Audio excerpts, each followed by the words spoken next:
What's the fact? ¿Sabías que existe un mundo de preguntas que siempre nos hacemos, pero no nos damos a la tarea de buscar por qué? Por ejemplo, ¿por qué existen los acentos? ¿Por qué se dice fila india? En fin, hay un montón de estas preguntas, así que voy a hacer una serie de videos sobre estas preguntas tan extrañas que de repente tenemos que no buscamos respuesta. Si hay alguna pregunta que a ti te gustaría que investigara el por qué, ponlo en los comentarios y con mucho gusto lo buscaré. Así que aquí te van unas de ellas. 1. ¿Por qué tenemos acentos? La pregunta, la verdad, es que no es fácil de saber. De hecho, no se sabe a ciencia cierta qué lo produce, pero se cree que en gran parte se debe a que las personas son separadas, aunque hablan del mismo idioma, por lo que es la geografía y lo que es socialmente. Pero hay que algunas de las razones posibles. Uno es el contacto frecuente con otro lenguaje. Por ejemplo, hay ciertas partes en Latinoamérica donde hubo una gran cantidad de migrantes italianos y por esa razón las personas que tuvieron mucho contacto con ellos tienen una ligera entonación italiana y hasta en su comunicación no verbal también tienen esta manera muy italianesca de hablar. Otra posible razón es la autodiferenciación, que son los grupos de personas inconscientemente se autodiferencian su manera de hablar para definir su identidad. Así de esa manera saben si son más de la costa, si son más del norte, si son más del sur o si son más del centro. La clase social, y yo creo que esta es una de las razones donde es más obvio. Las personas a medida que suben o bajan de estatus social cambia su acento. Esto es una manera de adaptarse del ser humano al deseo de querer ser integrado a la sociedad a la que quieres o la que estás perteneciendo ahora. Es por eso que cuando alguien se vuelve de dinero, aquí en México empieza a hablar, como decimos acá, con la papa en la boca, porque no se les entiende nada, pero así hablan los chicos fresas o los chicos de dinero. Mientras que las personas de clase social más baja tienen una manera diferente de hablar. Otra posible razón también son los patrones migratorios. Los dialectos en un mismo país dependen mucho de los patrones migratorios de esta área geográfica. Por ejemplo, si tienes un área donde pasan, por decir, muchas personas de origen africano, se irán incluyendo ciertas entonaciones, ciertas palabras y así cada área del país, dependiendo sus patrones migratorios, tendrá ese acento. Pregunta número 2. ¿Por qué decimos ir en fila india? Bueno, la frase viene de la época en que los indígenas poblaban gran parte del territorio aún sin colonizar. Cuando estos se trasladaban a pie de un lugar a otro, lo hacían avanzando uno detrás del otro, debido a que en la gran mayoría de los lugares aún no existían los caminos o senderos y muchas veces se abrían por el paso de aquellos exploradores, o sea, el de adelante iba abriendo camino. Otro de los motivos también por los que marchaban así es por una cuestión de estrategia y defensa. El primero iba abriendo el paso y todos los siguientes iban pisando las mismas huellas que había dejado el primero. Y el último miembro de la fila iba borrando las huellas para no dejar ningún rastro. También es una manera de acomodar la familia según la jerarquía, siendo que el varón mayor, el de mayor importancia, iba generalmente enfrente y al último lugar se ponían los de menos valor jerárquico. Pregunta número 3. ¿Por qué a los Josés les llamamos Pepes? La costumbre de decirle Pepe a los Josés viene de la época en que los cristianos los perseguía Roma. Entonces, el cristianismo usaba diferentes símbolos para identificar sus cosas sagradas.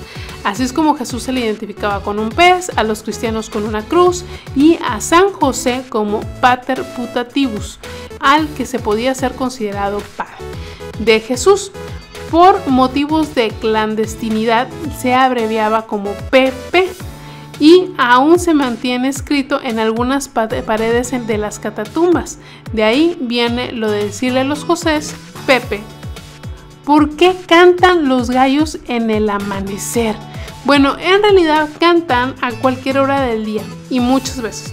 Lo que ocurre es que lo oímos con más fuerza y claridad en el amanecer porque no hay ruido o casi no hay ruido. Los gallos son aves súper territoriales que muestran su poder, su fortaleza, mediante el pavoneo, la coloración que hinchan la cresta, su canto desafiante y así. Nada más al despertar y que ven los primeros rayos del sol, sienten la necesidad de que quede bien claro que él es el macho alfa en el gallinero. ¿Cómo funcionan los borradores o las gomas de borrar? Bueno, cuando escribimos con los lápices sobre el papel, el carbón de la mina se queda fijada a la superficie de nuestra hoja a causa de una fuerza de adhesión que es la fuerza electromagnética, que opera entre las moléculas de diferentes cuerpos cuando interaccionan, así como cuando frotas un cabello con un globo. Para romper esta adhesión, las gomas de borrar o los borradores utilizan un truco muy sencillo. El material con el que están fabricados, que generalmente es caucho, tiene una mayor fuerza de adhesión que el papel, por lo que tiran el carbón hacia ellos. Además, la sustancia base de la goma de borrar o del borrador está mezclado con azufre y aceites vegetales que ayudan a limitar las partículas de suciedad. Todo ello causa que al borrar el carboncillo o el grafito se quede pegado a pequeños pedazos del borrador que luego se desprenden, dejando el papel libre de trazo. Porque cuando estamos mucho tiempo bajo el agua, ya sea lavando platos, nadando o bañándonos, nuestra piel de las manos y los pies se arruga? Bueno, porque ahí la dermis y la epidermis son más gruesas y absorben más agua. Ambas capas de piel están casi pegadas en estas zonas y no cabe mucho líquido entre las dos, así que la epidermis se hincha. ¿Por qué cruzamos los dedos para tener buena suerte? Para ser changuitos, como le decimos. Los orígenes de cruzar el dedo índice y el corazón se remonta a los inicios de la cristiandad, cuando se trataba de luchar así contra infortunios causados por fuerzas malignas. Otros creen que es el modo en que los esclavos negros trataban de formar una cruz para protegerse del mal cuando estaban esposados. ¿Es cierto que los teclados estaban en orden alfabético antes? Los de las máquinas de escribir sí, al principio se diseñaban las teclas en ese orden, pero luego se buscó una colocación que pusiera letras que usábamos con más frecuencia lejos unas de otras para que los brazos de cada una no chocasen entre sí al ir y venir, o sea, lo hicieron digamos que más fácil de utilizar según qué tanto utilicemos la letra. ¿En qué piensa una persona sorda de nacimiento? Es decir, ¿ellos tienen pensamientos como nosotros los tenemos con sonido o en qué piensan? Bueno, es imposible saberlo porque casi nadie nace así. La mayoría es capaz de percibir ciertos niveles de sonidos o vibraciones a través de la piel, los músculos, los huesos. Sí sabemos que el cerebro funciona un cierto tipo de simbología más bien concreta que abstracta, dado que el proceso de abstracción es secundario al aprendizaje y al uso del lenguaje oral. ¿De dónde viene el mito que las cigüeñas son los que traen los bebés? No está muy claro si la literatura fue la primera en extenderlo o si fueron las leyendas populares, pero el escritor Hans Christian Andersen en sus cuentos Las cigüeñas ya habla de esto. Ya habla de cómo estos animales traen a una mamá más hijos para reponer la muerte de otros. Pero hay una leyenda anterior a la conquista de América, aunque luego se extendió a ese continente, que habla de una pareja de cigüeñas que vuelven al tejado de una casa justo el día que nace un bebé. Otro elemento que ayuda a esta creencia es que las cigüeñas anidan cerca de las chimeneas porque están calientes y antiguamente se encendían especialmente si había un recién nacido.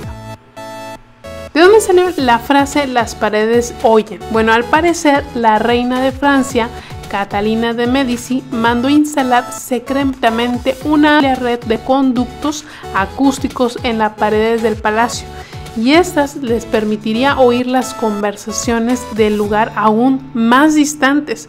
Sus sospechas de conspiración la llevaron a ingeniar tal método para descubrir a aquellos que osaron atentar contra los intereses reales. Claro que cuando fue descubierta la servidumbre y los miembros de la corte se encargaron de decir que las paredes tenían oídos, y por eso decimos que las paredes oyen. ¿Cómo es que puede existir calor dentro de un iglú? ¿Cómo es esto posible si están adentro de un montón de hielos? Bueno, mientras afuera la temperatura es de menos 40 grados centígrados, adentro de un iglú puede llegar a una temperatura cálida, entre comillas, de 0 grados. En comparación con menos 40, pues sí es más cálido. Solo con una lámpara y el calor corporal de las personas. La nieve actúa como un aislante, por lo que no deja escapar el calor humano generado adentro. En ese momento la nieve empieza a derretirse. ¿Y qué pasa? Bueno, cuando el esquimal sale, la nieve se transforma en hielo y luego vuelve a derretirse, y esto ocurre muchas veces, por lo que la estructura cada vez se hace más fuerte y permite que por dentro sea aún más cálida. Por otro lado, si hay fuego dentro del iglú, tampoco pasa nada. Si se derrite por dentro, las temperaturas son todavía lo suficientemente bajas para volverlo a congelar inmediatamente. Al menos eso pasa en los iglús bien hechos. No toda la nieve sirve para ese tipo de casas. Además, es importante que la puerta esté abajo y tenga un ángulo correcto, que impida que el viento entre y apague el fuego o causando más frío. Además de un agujero encima para que el humo se escape y no se asfixien quienes están adentro. ¡Órale! Es cierto que no te debes bañar cuando hay tormenta eléctrica. Bueno, según el escritor Anaham O'Connor, en su libro del 2017, Nunca te duches durante una tormenta. Si un rayo un edificio, todos estarán protegidos, porque la electricidad del rayo busca el camino de menor resistencia a la tierra y viaja a través de un buen conductor eléctrico, como son las estructuras de metal, los ductos o tuberías, hasta llegar al suelo. Pero ducharse o incluso lavar los trastes en el fregadero hace que se corra el peligro de que la electricidad fluya dentro del hogar mientras llueve, de modo que el agua que fluye a través de estos tubos cargados de energía podrían llegar a ti, aunque no muy probable que esto ocurra, si es posible. Según el Servicio Meteorológico Nacional de los Estados Unidos, la posibilidad de que sufras de una descarga eléctrica mientras lavas los platos o te bañas es de 1 en 775,000. Pero yo digo que es mejor tomar sus precauciones, total no pasa nada si nos tardamos un rato en bañarnos o lavar los platos. Espero que te haya gustado el video y si hay algún otro tema o una pregunta, déjala ahí abajo y con mucho gusto lo leo. Si te quieres divertir un rato más, recuerda que aquí siempre te dejo un playlist, un video, suscríbete a nuestros canales y es súper importante que le des clic a la campanita para que seas el primero en recibir el video. Y te invito a nuestra página de larutaverde.com, donde podrás ver muchos artículos súper divertidos y muchos datos curiosos.